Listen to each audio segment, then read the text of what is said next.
In today's video, I'm going to teach you how to create multiple copies of an object in AutoCAD. We'll start with the simplest approach, perfect when you just need a handful of duplicates. First, make sure your object is ready in your drawing and clearly visible.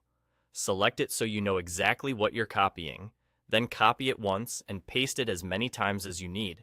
Each paste creates a fresh copy that you can place where it belongs. This is quick and flexible for a few items, and it lets you position each copy by eye.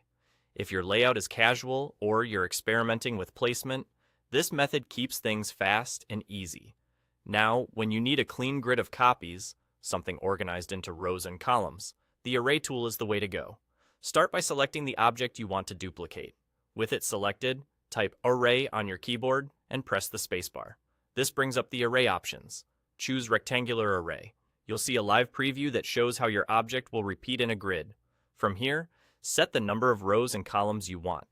If you need 3 across and 4 down, enter those values and the preview will update instantly. This gives you precise control and ensures everything lines up perfectly.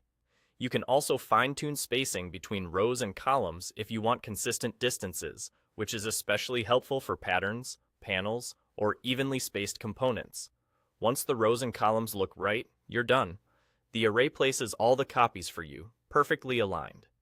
If you later decide you want to modify the copies individually, maybe move one, change a shape, or delete a few, you can break the array into separate objects. To do that, select the array and use the explode command.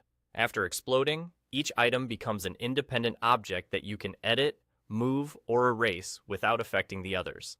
Keep in mind that once exploded, the array no longer updates as a single unit, so only do this when you're ready to commit to individual edits.